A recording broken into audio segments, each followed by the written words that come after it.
Guys, পথে তুমি চলছো, একলা চলাই ভালো। সঙ্গী সাথী রাখলে না, মনটা হয়ে যায় কালো। কারণ অনেকের চাহিদা তোমাকে পূরণ করতে হয়।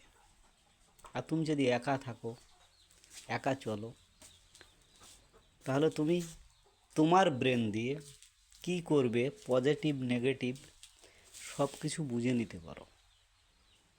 অতএব আমি তো মনে করি একলা চলা অনেক অনেক ভালো। এই জন্য রবি ঠাকুরের একটা গান আছে, যদি তোর ডাক শুনে কেউ না আসে, তবে একলা চলো, একলা চলো, একলা চলো। কারণ এনারা মহামনীষী, বিশ্বকবি, এনারা চিন্তা ভাবনা করেই একটা লাইনকে লিখেছেন বা হাজার কিছু লিখেছেন। এনাদের কথাগুলো অবশ্যই জীবনের সঙ্গে খেটে যায়, বাস্তবের সঙ্গে খেটে যায়। তো পথ চলতে গেলে, জীবন চালাতে গেলে যেমন টাকার দরকার, তেমনি নিজেকে বাঁচিয়ে রাখতে গেলেও অনেক কিছুর দরকার।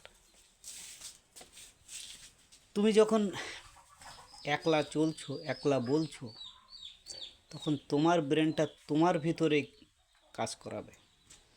আর তুমি যখন 5 জন 7 জন 10 জনের কথা শুনবে, তখন তোমার একটু কনফিউশন আসবে যে না, আমি ওর কথা শুনবো না তার কথা শুনবো, না এর কথা শুনবো না ওর কথা শুনবো। অতএব ফ্যামিলিগত হোক, যে কোনো দিক দিয়ে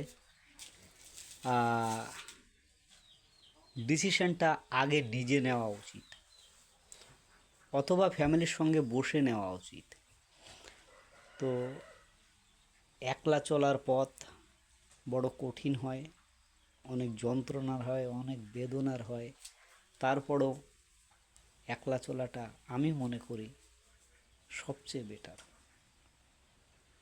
কারণ এসেছি একলা, যেতে হবে একলা, মাঝখানে শুধু মায়া আর মায়া। এই মায়াকে ভুলে থাকতে পারলেই জীবনটা সার্থক। আমি কিন্তু তাই। জীবনে অনেক কিছু দেখেছি, অনেক কিছু বুঝেছি, তারপরও আমি এখন একা।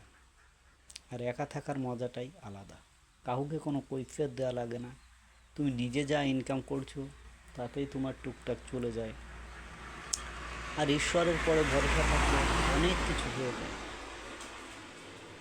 আমরা তো সবাই মায়া মায়া, ভাই বোন, ছেলে মেয়ে, বউ বাচ্চা ইত্যাদি ইত্যাদি আমরা চিন্তা করি।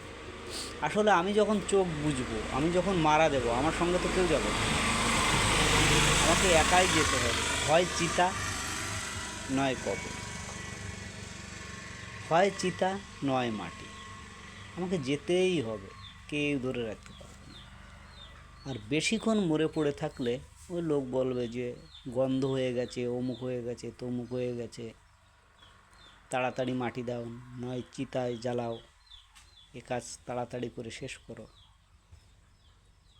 অতএব একলা আছি, ভালো আছি, একলা থাকা ভালো।